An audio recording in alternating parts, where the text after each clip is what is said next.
Hey friends, this is Carter and welcome to this episode of Making It Up, the conversation series where I sit down and have nice little exchanges with fellow writers. Before we get started, just a reminder, you can hop on over to unboundwriter.com. That's unboundwriter.com. That is my writing coaching company. We offer one-on-one coaching services, full manuscript edits, feedback, that kind of a thing. I offer writing retreats and workshops. You can see what I have scheduled for that, as well as self-guided online courses. And I only have 3 courses up now, but we are in the works with getting other writers where we're going to have interview series courses where we explore how other writers approach the craft. So look for that early next year. So today on the show, I had Alex Kenna. So Alex is great. She is her recent release. She's a mystery thriller writer. Her recent release is Burn This Night, which is out from Crooked Lane Books. Just came out in November 2024. Looks fantastic. I love the cover. And I don't know Alex prior to this conversation, and this conversation was maybe a little bit different, maybe not wholly different, but less about her journey and more just about kind of recognizing as readers what we gravitate to and what kind of repels us a little bit and how that influences how we approach writing our own fiction. So I feel like after reflecting on this episode, it's probably a great episode if you're an aspiring writer, just kind of listening to 2 people talk about what drives us nuts in things that we read and how that informs how do we actively recognize those same flaws in our own writing, and how do we go about trying to either fix it or write it differently in the first place, and how long that takes to do.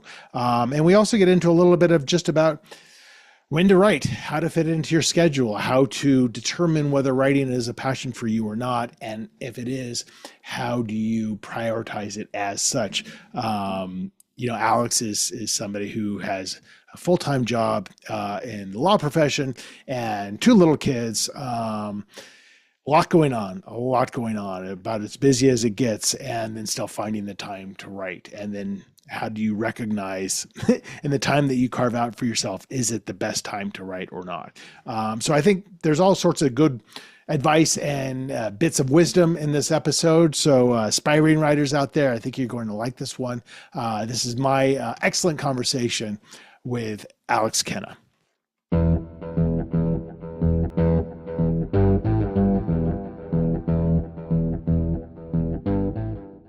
So you're in LA, right? Yeah, I'm in like a town right outside, but yeah, basically LA. I grew up in Westlake Village. Oh, okay. So where are you? Like, what little town are you in? I'm like right outside of Pasadena. Okay. I don't say I would miss LA very much. I like. Oh, it sucks. Yeah, no, LA's horrible. It's great for crime fiction because it's such a dystopian hellhole.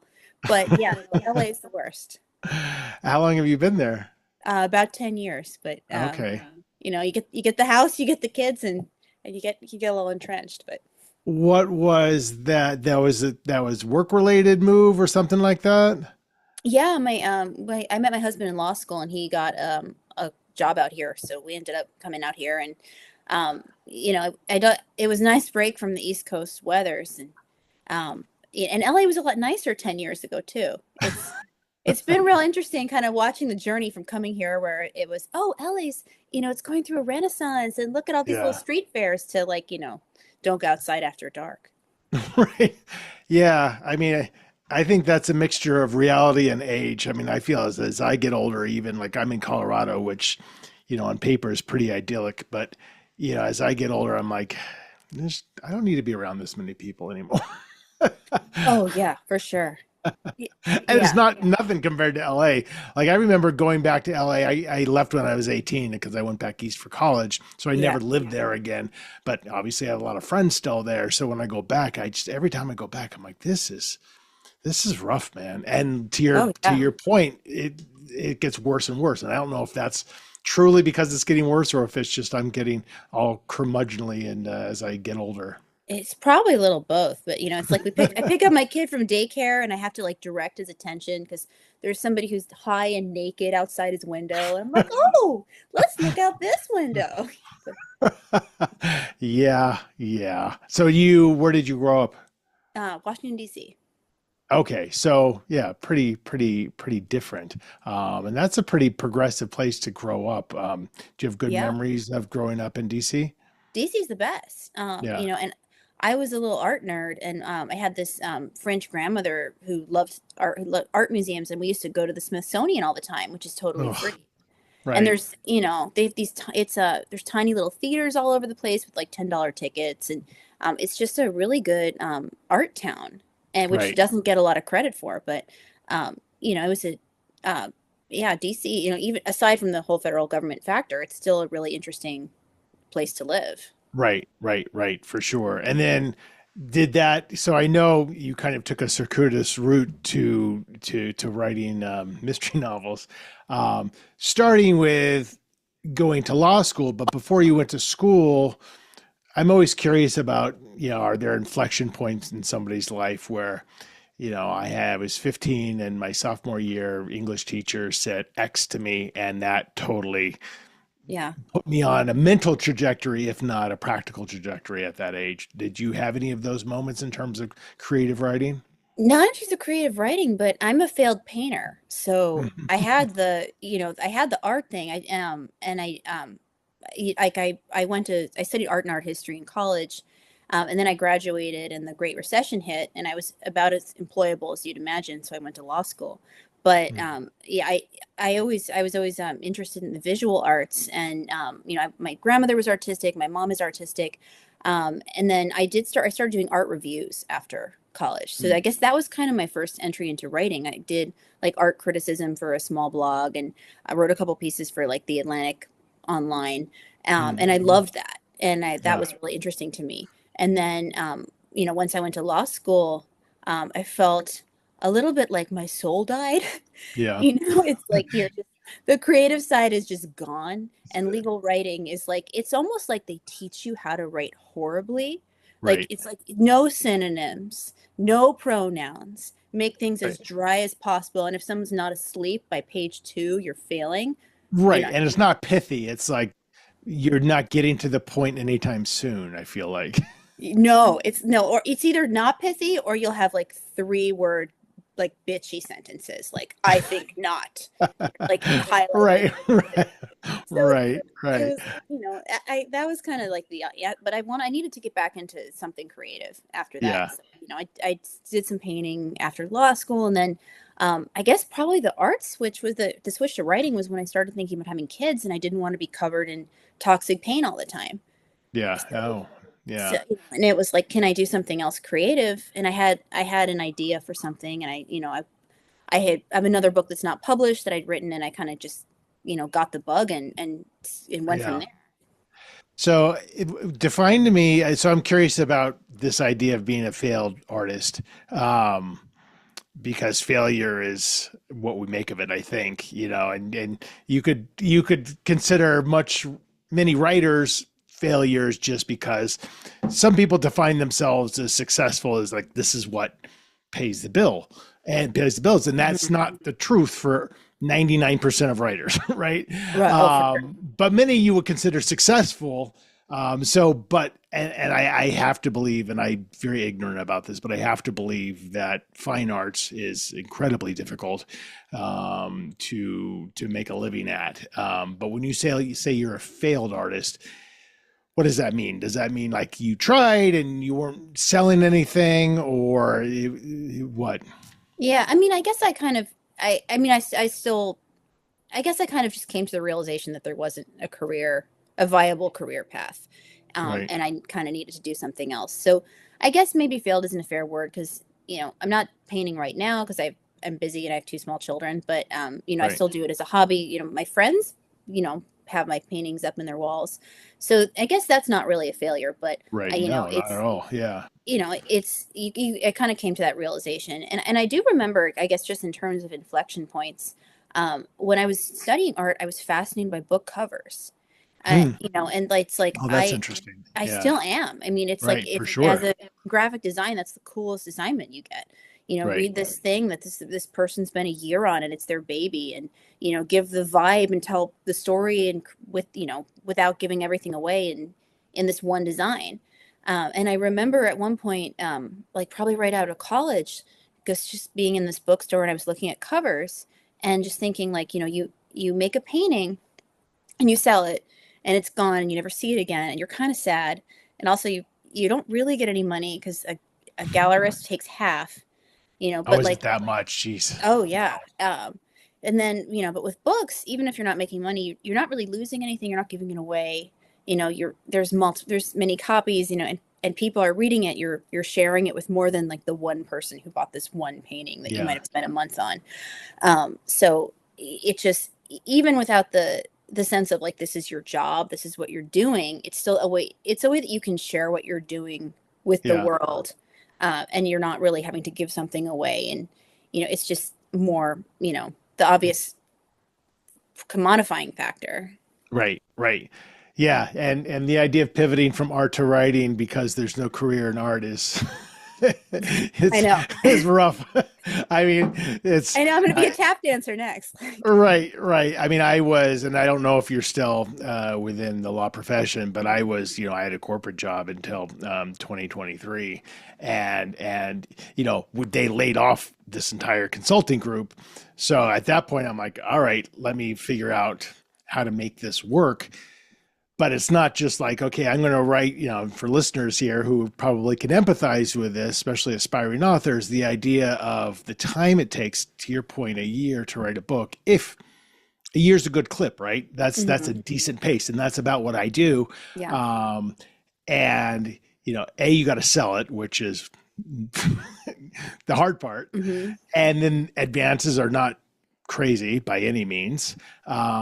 And then, you're waiting every 6 months for royalty statements, and then you're earning out the advance, hopefully. But, if you're waiting to pay your mortgage, it's Oh not. yeah. So I started doing consulting. I created my own book coaching, and I created my own consulting firm with a partner that's not related to writing.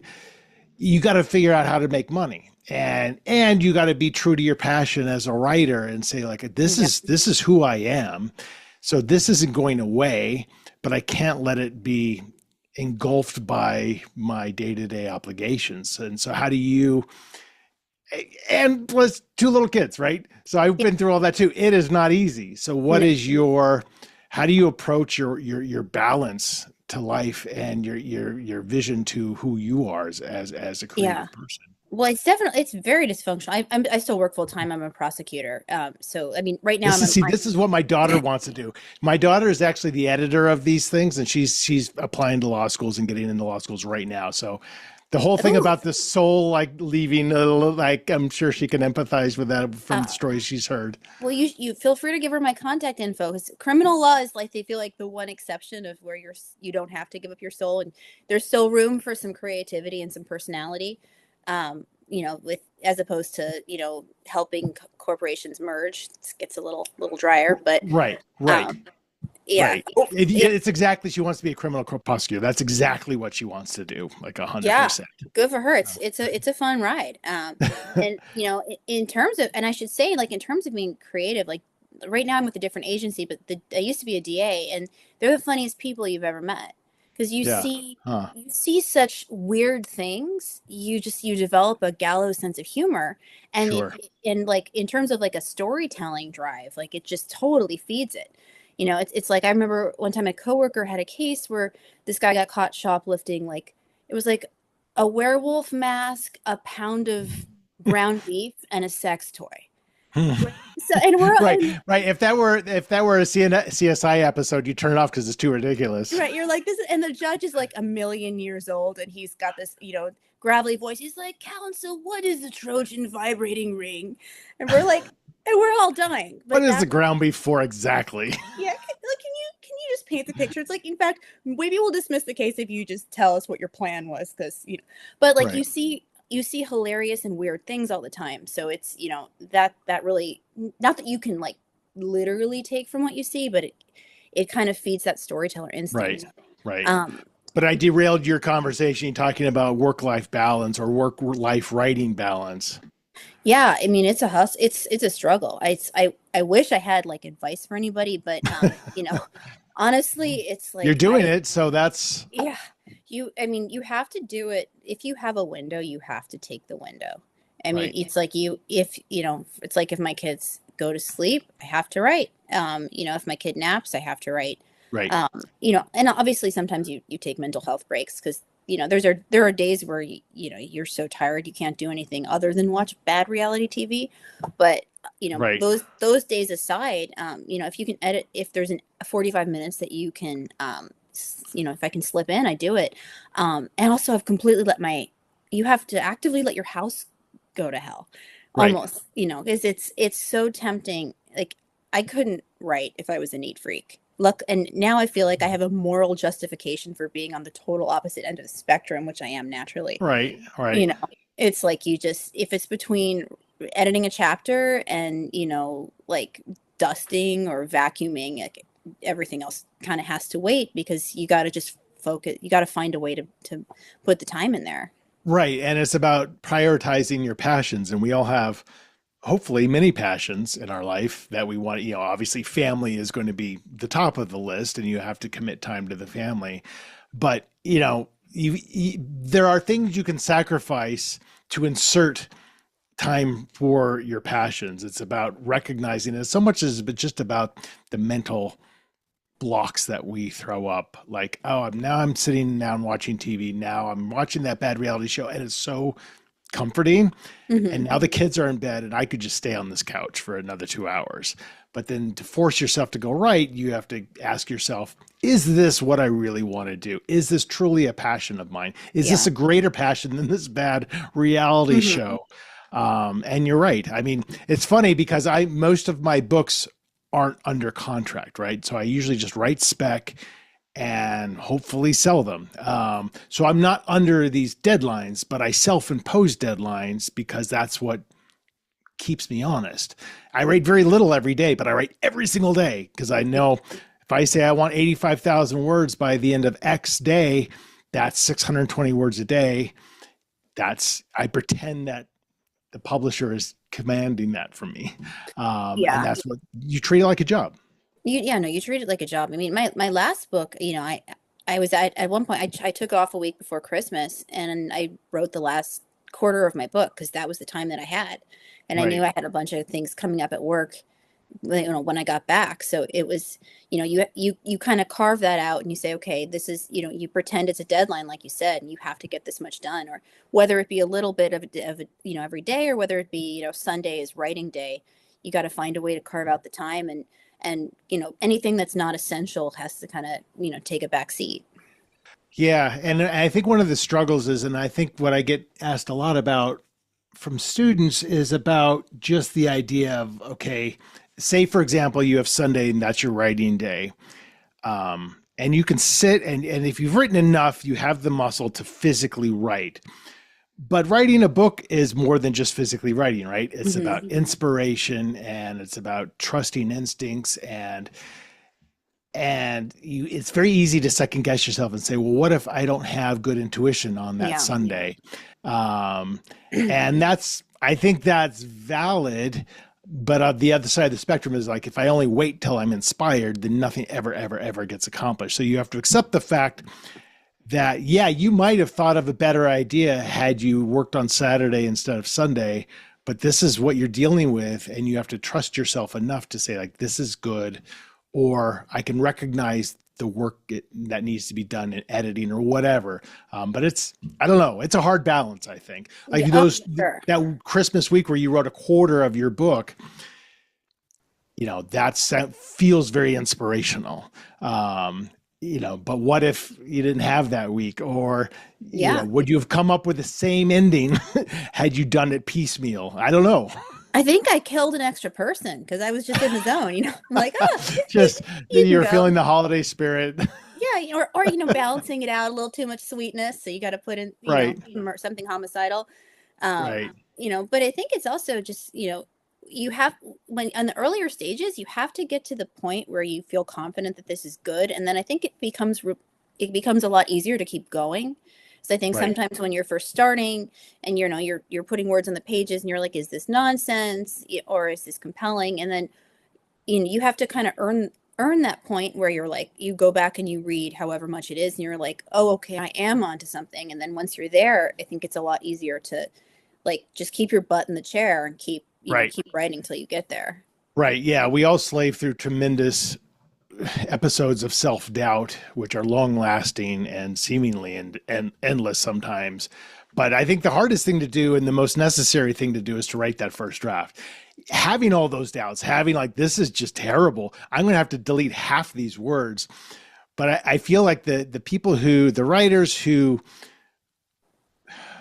act on that doubt and start crazy editing, and everyone's different. Everyone has a theme and a method. But I think the more that you try to make everything perfect as you go along, those are the people who never finish the manuscript, because it's never perfect. It's never perfect, even when you feel like that it's great.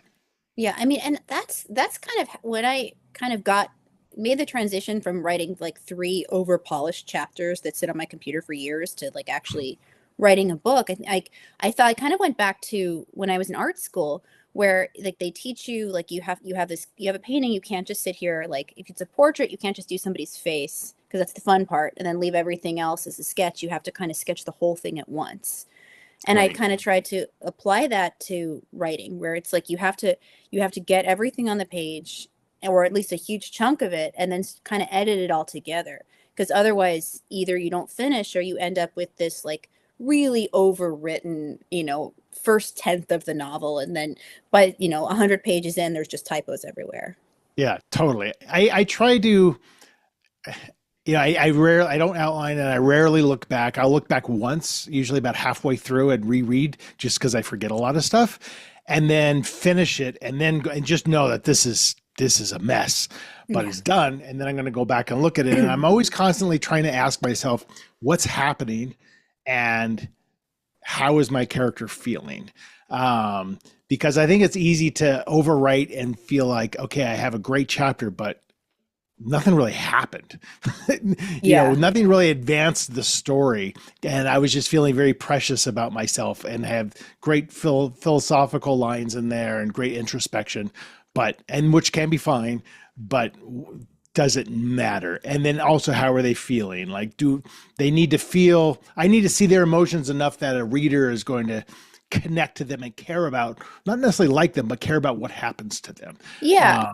It's almost like the first draft, they're kind of an automaton, because you just need to figure out what they're doing. And then by draft 2 is more where it's like, oh, her sister's dead. She should probably be sad. She should probably have some a response to that. And then you have to kind of, turn them from a sketch into a person. Right. Because it's so easy to caricature them. And that's probably what drives me most nuts in anything that I'm reading is, something like you said, their family member died and they just breeze on without any explanation. They get shot in the leg and somehow they still run away. Whatever it is, the lack of consequence is deadly, I think, because it takes you right out of the story. And now all of a sudden I don't care what happens to you, because you as the author apparently don't care what happens to them. Yeah, no, that, or also like when sometimes you read a book and somebody does something and you're like, no, they didn't. It's just like, it's so out of character and it advances the plot, but you're like, I'm sorry, she did not shoot him. It did not happen. She did not pick up that pistol. I've been with her for 100 pages. Right. I do not believe you. And that's, for me, that's the kiss of death. And it's so tempting sometimes, it's like, it is, right. The ghost in the machine. But like and that's where and to authors' credit, like you can't, a lot of times you can't see the forest for the trees because you're so immersed in it. You don't realize that you've painted this character who absolutely would not pick up a gun and shoot, or you haven't done enough to paint them as somebody who would do that. And that's when you need, beta readers, agents, editors to point that out to you. So it's always interesting when you're reading a traditionally published work and that hits you like that, and then you start to doubt yourself as a reader. Like, am I nuts here? How Yeah. did this get published with this major? I always think, like, I don't know why I always think of this, but like I forget even what the John Grisham book was, but it's one of his early books. And this guy and his brother are holed up in this motel room, and all they have to do is stay there to be safe for like 3 more hours, whatever it was.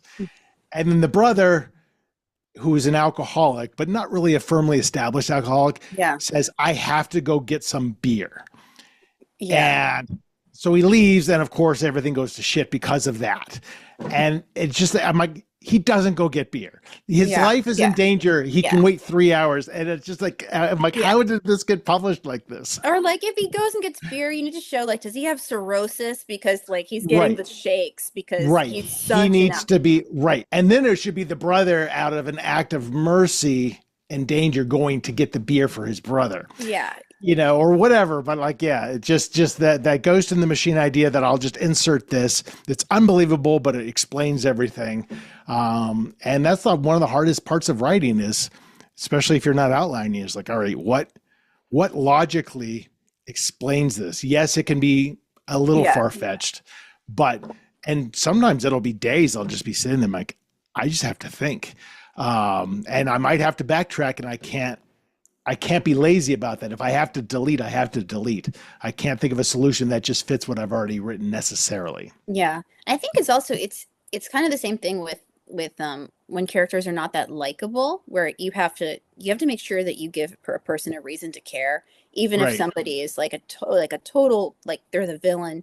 There has to be some reason to find that person compelling, because it's otherwise you just kind of shut off. And like some of the best crime shows, it's like my husband and I used to binge Sons of Anarchy. It was great. And then at a certain point, the best characters, they got so evil that we were just like, I don't care. You can all just die. Right. It's like you want something in there that's going to keep people reading and keep people rooting for someone, even if they're an anti-hero. And I feel like one of the things I try to think about is like, when are you going to show those kind of dark sides?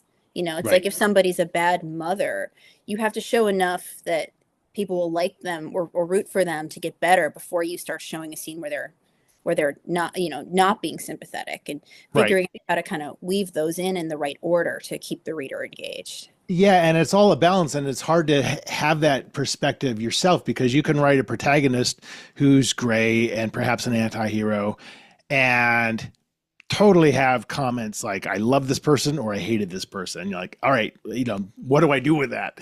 You can't write to everybody. You just have to trust your instincts. But it's the best characters, heroes or villains, are most interesting if they're gray, right? And so having a bad mother, I had a bad mother who was just horrible, like horrible. And she was a minor character, but you might not have, you hated her the entire book until the end. You realize like, oh, I get why she did all this, but you don't know that till the end. Yeah. You can't do that with a main character, because they'll give up on you.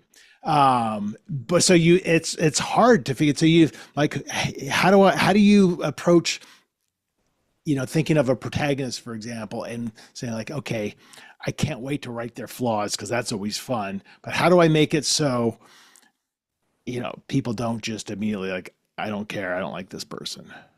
Yeah. I mean, I think I definitely try to show some of someone's more positive side before their negative side. And sometimes it's also what little tweaks can you make that doesn't affect like the truth of the story, but also doesn't show a person, but also doesn't immediately turn people off. Like in my opening part of my Burn This Night, my book that just came out, I have a woman who's like, she has a newborn and she's just so tired. And at some point, like the baby's screaming and the dog just peed, and she snaps at her husband. Right. And like I gave it, which is totally not autobiographical at all. But very relatable, right? Like no one's going to sit there and be like, oh, what a terrible person this mother is. Yeah, but originally I gave it to my husband to read, and he's a man who's gone through the experience, and she like snapped at him a lot. And he's read the chapter and he was like, this is not a likable character. And so I toned it down a little bit. So she still snaps at her husband, but she's a little bit less bitchy. So it's still the point. You still get it across. Right. It still feels true to character, but maybe when I'm first introducing someone, I don't want to start out with like, the meanest thing she said all month. Right. Right. Where someone's going to be like, maybe not. Or Right. at least men with kids are going to be like, yeah, not gonna go back Right. there. Right. And conversely, if you have what you're intentionally trying to write as a fairly unlikable character, doesn't take much to inject a little bit of humanity in them. So the reader doesn't need much. The reader needs to see that maybe this villainous person, as he's walking down the street, he takes 2 seconds to pet a dog on the head or whatever it is. That's all it takes. And you're like, all right, I can kind of relate to that. I kind of see there's the humanity in this person. So it doesn't have to be this major thing, because we tend not to give readers, I think, enough credit. Which is always a balance too, because I preach it on that a lot. Is like for me, it's like descriptions. I describe very few things because I'm like, I want the reader to see it all in their heads. But then other things, I think, how often, and this is where I doubt myself as a reader. I'm reading something, I'm like, I'm confused. I'm confused by what's going on here. Maybe it's me. Maybe I'm just a bad reader, and that certainly could be the case.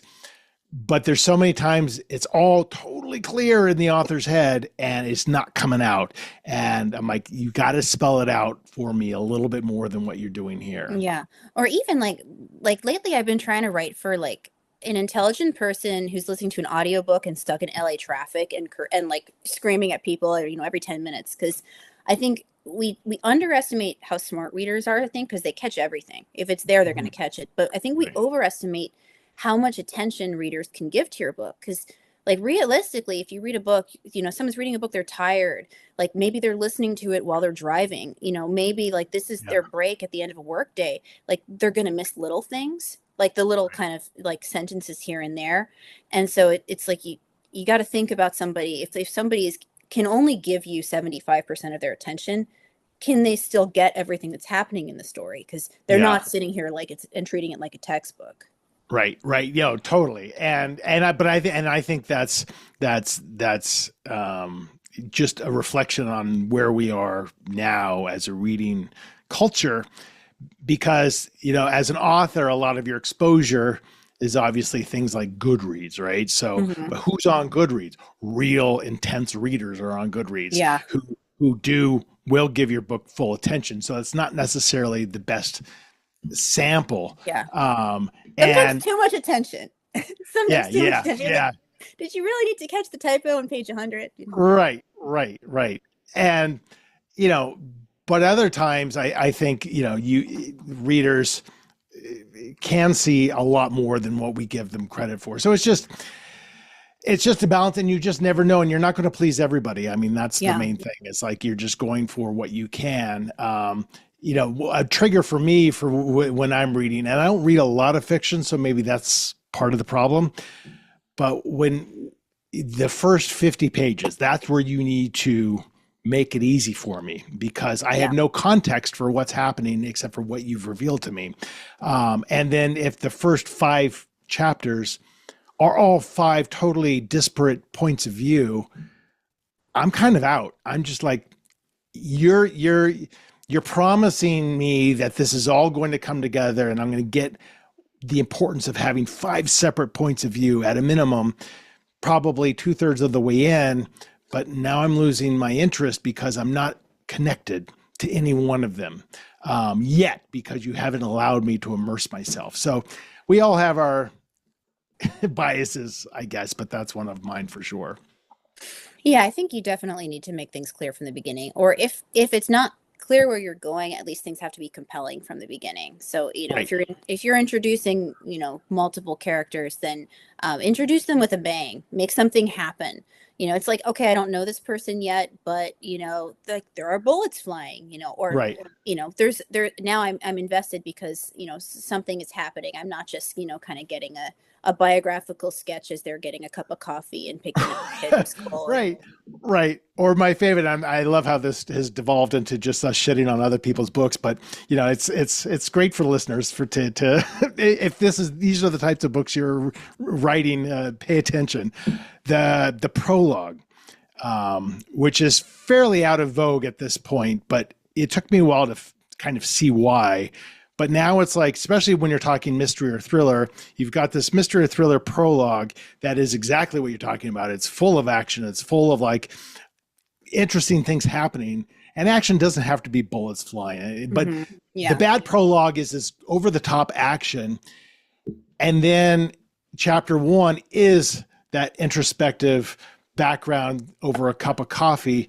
And you're just like selling it. It's a false promise. You're like, this book has all this stuff in it, but we'll get back to that halfway through or whatever it is. And the prologue is just this like hall of mirrors and a false promise all at once. So I don't know. That's just it's interesting. my opinion. I would say like both my books have a prologue, but I felt like I started them with action. This like my book that just came out, I started with a wildfire where someone dies.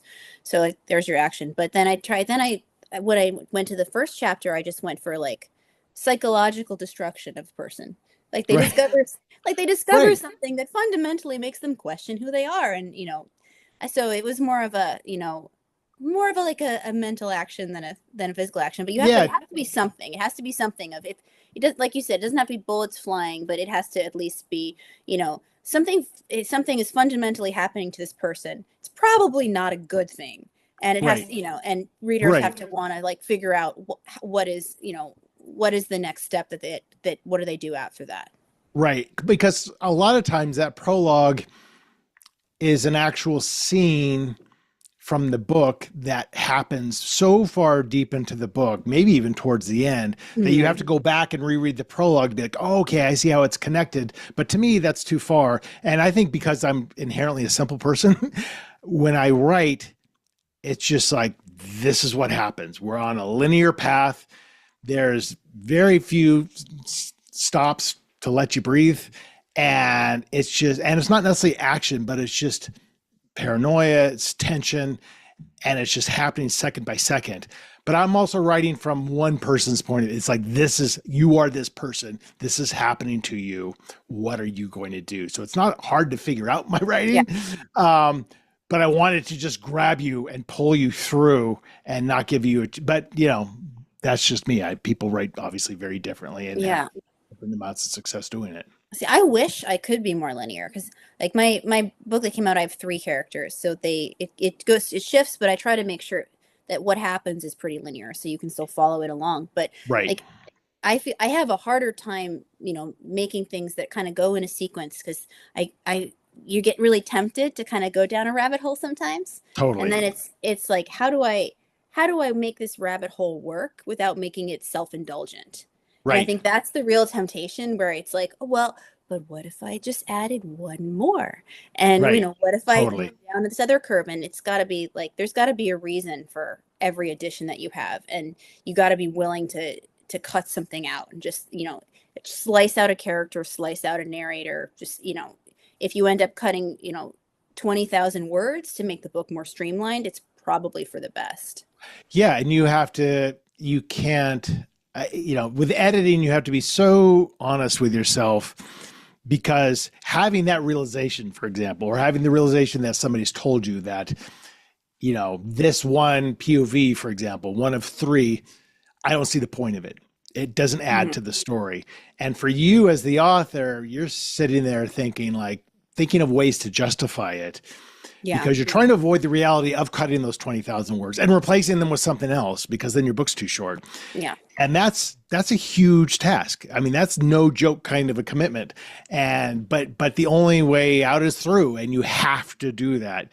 It might be months in the process of doing it, but otherwise you're cheating yourself if you're just saying, it's good enough. It's good enough is the death knell to anyone trying to shop a book to an agent. No, never get to the point where it's good enough, and never like compare where if you see a flaw in something else and think, well, they got away with it, that doesn't mean that you're going to get away with it. Right. You have no understanding of why somebody got a book deal because there are plenty of great books and plenty of shit books that all get published traditionally, and you don't know the story behind any of that.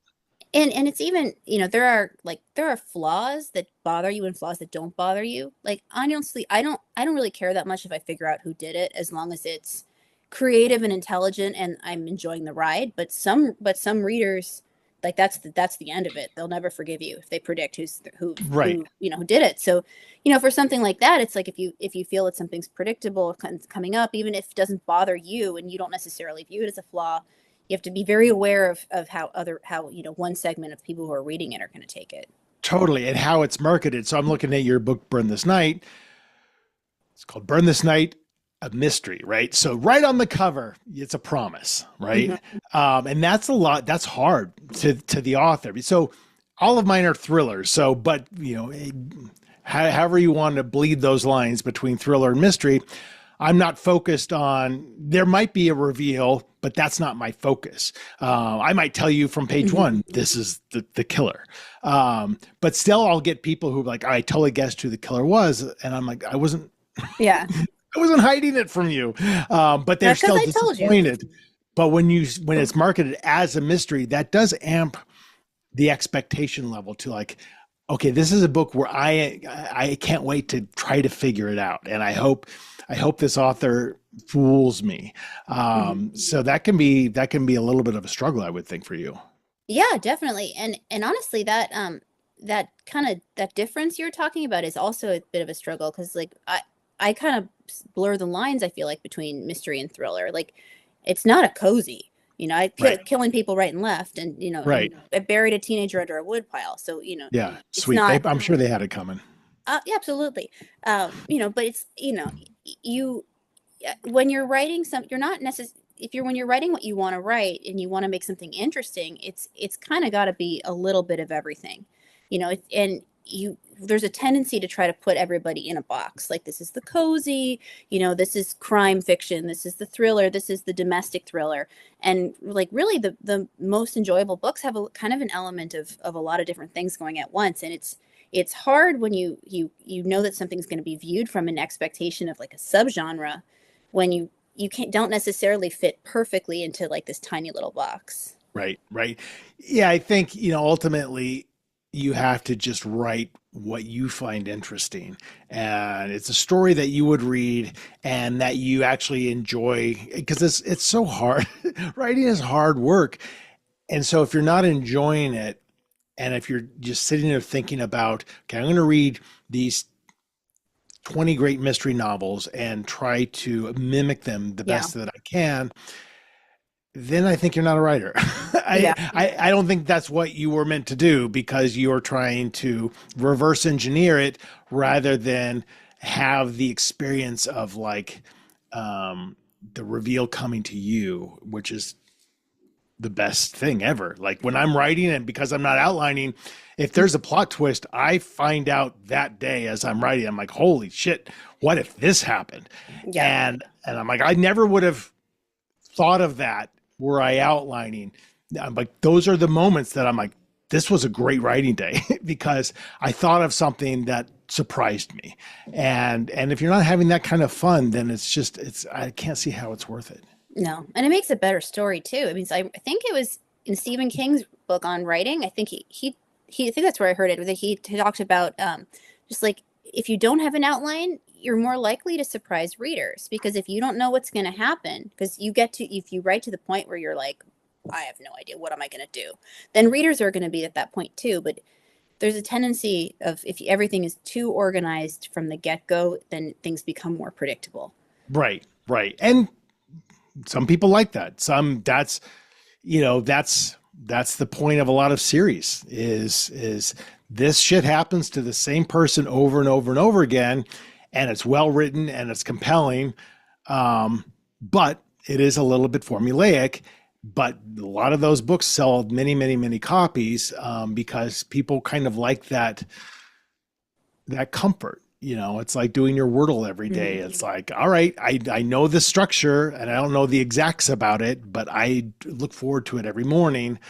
So it depends. That's just not my style. It's not how my brain works. So.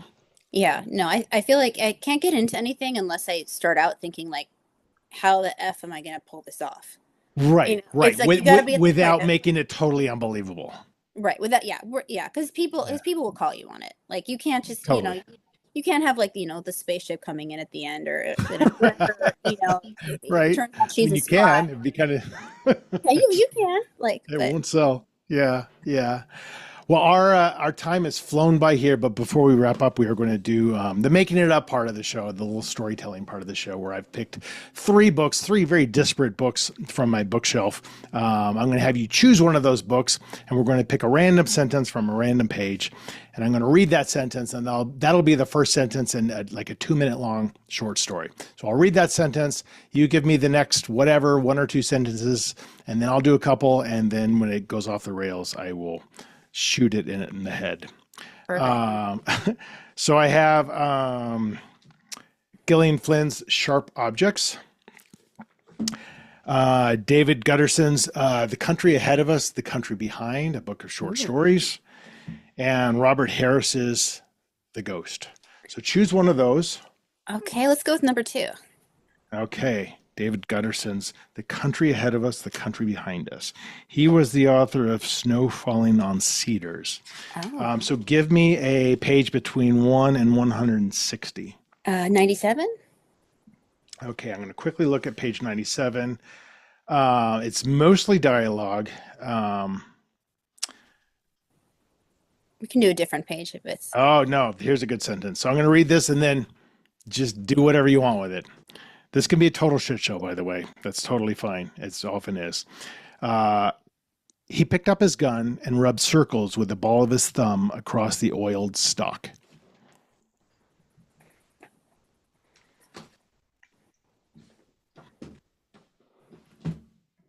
This day had long been coming. Finally, he was going to get his revenge. He even had a speech. And what a fucking cliche that was. Worse was he practiced it. It ran 3 minutes and 30 seconds. But now, with Tony bound on the floor in front of him, tears streaming from his eyes, and a foul stench coming from his crotch, he wondered if he should just go ahead and get it over with. On the other hand, people don't tend to be literary critics when there's a gun in their face. And he'd been working on this speech for so long. Why not go for it? So he began. You're probably wondering why I'm doing this, he said, and immediately hated his opening line.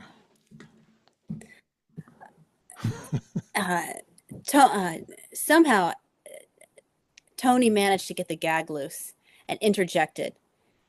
Please, I'll do anything. I have money. My father-in-law, he's a CEO. Whatever you want, I'll get it for you. Which was very frustrating because this wasn't about the money. This was about that thing that had happened so long ago in 3rd grade when they were both boys on the playground. He tried to ignore the pleas, tried to stay on track.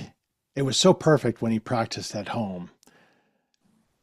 I was only 7 years old, he continued, and I had my whole life ahead of me. He began hating his speech even more. And then he considered maybe Tony having to hear a horrible monologue was truly the best revenge. Wait a minute, Tony. Is this about the time I stomped on your Hot Wheel? He felt his stomach clench. He didn't like the condescension in Tony's voice. Here, yet again, Tony was making him feel small after all of these years. Yes, it's about the bloody Hot Wheel. I love it. I think we'll call it there. I kind of appreciate the fact that hopefully he will just blow Tony's brains out over a stupid stomped Hot Wheel. Look, I mean, Tony had 30 years later. It left an impression. Well, Alex, what a great pleasure to talk to you, and congratulations on Burn This Night, your recent release, which just came out, and I can't wait to watch what you put out next. Thank you so much. Thank you for having me. All right, take care. All right, that is it. That is my conversation with Alex Kenna. As a reminder, her newest mystery is Burn This Night, out from Crooked Lane Books. Be sure to check that out, and you can check out everything about her at her website, which is just alexkenna.com. You can hop on over to carterwilson.com and make sure, if you're interested, to pre-order Tell Me What You Did, my thriller that's getting a lot of attention. That's coming out January 28th, 2025. And you can also head on over to unboundwriter.com if you're looking for any kind of help from a coaching perspective with your writing. All right, friends, that is it. That is it for this episode of Making It Up. Thank you, as always, for watching and or listening. Tell your friends. I want to get those subscriptions kind of jumping up here. But I really appreciate you being a listener, and another episode will be out just next week. In the meantime, as always, take care.